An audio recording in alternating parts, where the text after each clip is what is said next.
दोस्तों ये बात तो हम बहुत अच्छी तरह से जानते हैं कि जिस जगह पर हमारा भारत देश मौजूद है वहां पर सन 1947 से पहले बहुत सारी छोटी और बड़ी सल्तनतें हुआ करती थीं। लेकिन जब 1947 में हमारा देश आज़ाद हुआ तो इन सारी सल्तनतों को ख़त्म करके एक पूरा देश बना लिया गया। 1947 में जब भारत देश को आज़ादी मिली तो भारत में रहने वाले सभी लोगों ने चैन की सांस ली। लेकिन इस आज़ादी ने उन राजाओं महाराजाओं की किस्मत को पूरी तरह से बदल दिया कि जो भारत में बसने वाली छोटी बड़ी सल्तनतों पर राज किया करते थे, क्योंकि अब इनकी सल्तनतें तो पूरी तरह से खत्म हो चुकी थी। भारत से सल्तनतों के खत्म हो जाने के बाद जिन राजाओं महाराजाओं की औलादों ने भारत की राजनीति में एंट्री ले ली या अपनी बाप दादा से मिली बेशुमार दौलत के जरिए एक बड़ा बिजनेस खड़ा कर लिया, वो सारे लोग तो आज भी कामयाब हैं और आज भी एक आलीशान जिंदगी गुजार रहे हैं। लेकिन जिन राजाओं महाराजाओं की औलादें अपने बाप दादा से मिली दौलत का सही इस्तेमाल ना कर सकी, वो आगे चलकर 2 वक्त की रोटी के लिए भी मोहताज हो गईं। फिलहाल आज की इस वीडियो में हम बात करेंगे हमारे भारत देश के एक ऐसे इंसान के बारे में,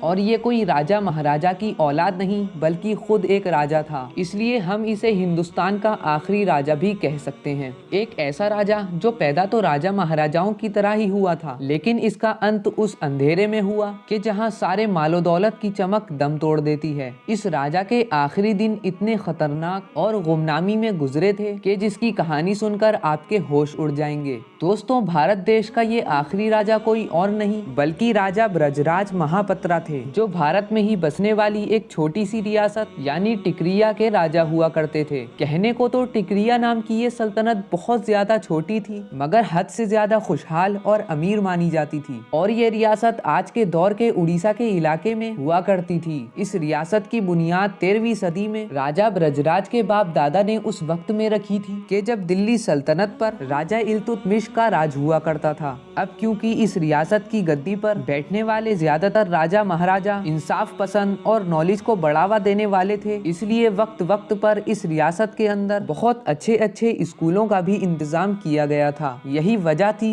कि ये रियासत अपने दौर की सबसे खुशहाल रियासत मानी जाती थी। आपको बताते चलें, इस रियासत के आखिरी राजा यानी राजा ब्रजराज की पैदाइश सन 1921 में हुई थी। उस वक्त इस रियासत की गद्दी पर राजा ब्रजराज के पिता यानी फादर सुदर्शन खत्री बैठे हुए थे। राजा ब्रजराज ने 1940 में राजकुमार कॉलेज रायपुर से अपनी एजुकेशन को कंप्लीट किया और उसके बाद सोनेपुर की शहजादी के साथ उनकी शादी भी कर दी गई। आखिरकार 1943 में राजा ब्रजराज की ताजपोशीदी कर दी गई और इस तरह से अब वो अपनी रियासत के नए राजा बने। आपको बताते चलें कि राजा ब्रजराज अपनी अय्याश तबीयत की वजह से भी बहुत ज्यादा मशहूर थे। वो अक्सर ऐसी महंगी महंगी शराबें पिया करते थे कि जो विदेश से मंगाई जाती थी, जबकि उनकी पीने वाली सिगरेट भी यूरोप से मंगाई जाती थी। उसके अलावा राजा ब्रजराज महंगी महंगी गाड़ियां खरीदने के भी शौकीन थे। जब मार्केट में कोई नई या महंगी गाड़ी आया करती थी तो उसको खरीदने वालों में सबसे पहला नाम राजा ब्रजराज का ही हुआ करता था। उनके गैरेज में हर वक्त लगभग 25 से 30 गाड़ियां खड़ी रहती थी, जिनमें से कुछ गाड़ियां तो ऐसी हुआ करती थी कि जिनको सिर्फ एक राजा ही खरीद सकता था। आपको बताते चलें कि इन सब चीजों के अलावा राजा ब्रजराज को महंगे महंगे होटल्स में अपना टाइम स्पेंड करना भी बहुत अच्छा लगता था। वो ज्यादातर कोलकाता के सबसे महंगे होटल्स में अपना टाइम गुजारा करते थे। इतिहास के ज्यादातर राजा महाराजाओं की तरह राजा ब्रजराज भी कपड़े पहनना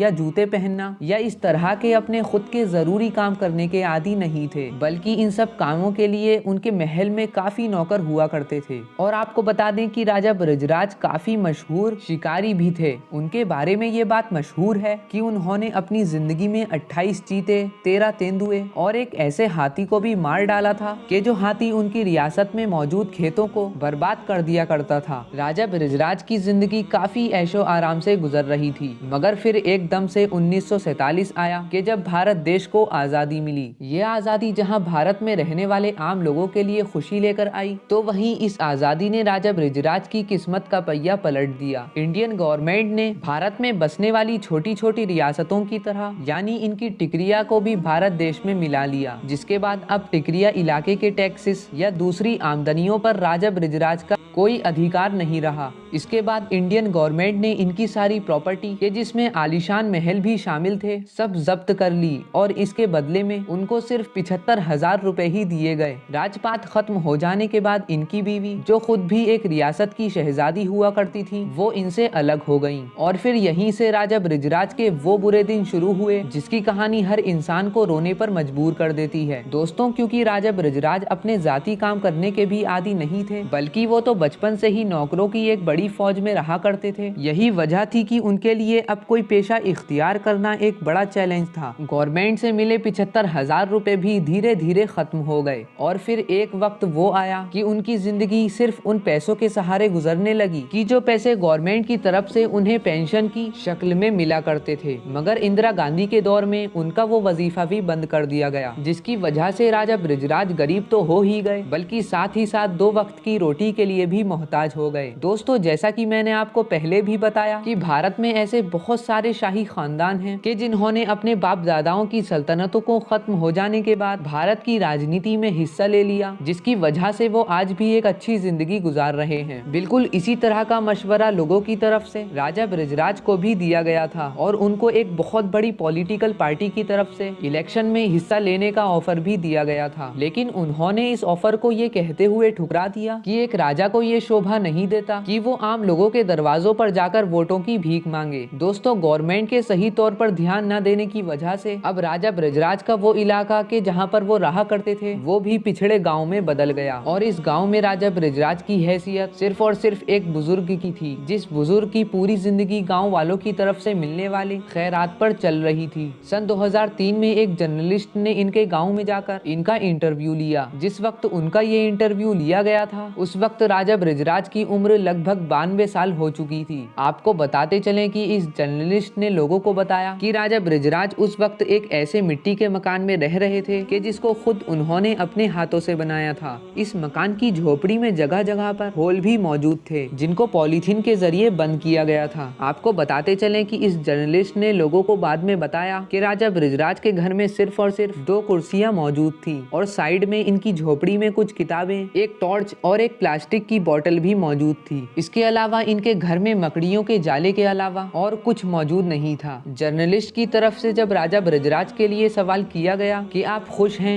तो इस पर राजा बृजराज ने जवाब दिया, किसी दौर में मैं राजा हुआ करता था मगर मैं आज सबसे गरीब हूँ। इसके बावजूद भी मुझे कोई पछतावा या अफसोस नहीं है। इसके बाद राजा बृजराज ने उस जर्नलिस्ट को बताया कि मैं इन दिनों गांव वालों की मदद से कुछ पैसे इकट्ठे कर रहा हूं ताकि उस रकम के जरिए मैं अपना अंतिम संस्कार कर सकूं। ये सुनकर उस जर्नलिस्ट और उसकी टीम की आंखों से आंसू आ गए और आखिरकार 30 नवंबर 2015 को 95 साल की उम्र में राजा बृजराज ने इस दुनिया को अलविदा कह दिया। जिस वक्त राजा बृजराज की अर्थी जा रही थी उस वक्त देखने वाले को जरा भी ये महसूस नहीं हो रहा था कि ये एक ऐसे इंसान की अर्थी जा रही है जो किसी दौर में राजा हुआ करता था। दोस्तों इस पूरी दर्दनाक कहानी में हम लोगों के लिए बड़ा सबक मौजूद है। फिलहाल आज की इस वीडियो को हम यहीं पर खत्म करते हैं। वीडियो पसंद आने पर ना सिर्फ वीडियो को लाइक करें बल्कि अपने फ्रेंड्स के साथ भी वीडियो को शेयर जरूर करें और इसी तरह की नॉलेजेबल और हिस्टोरिकल वीडियोस देखने के लिए हमारे चैनल को सब्सक्राइब करके साथ ही में बेल आइकन को भी जरूर प्रेस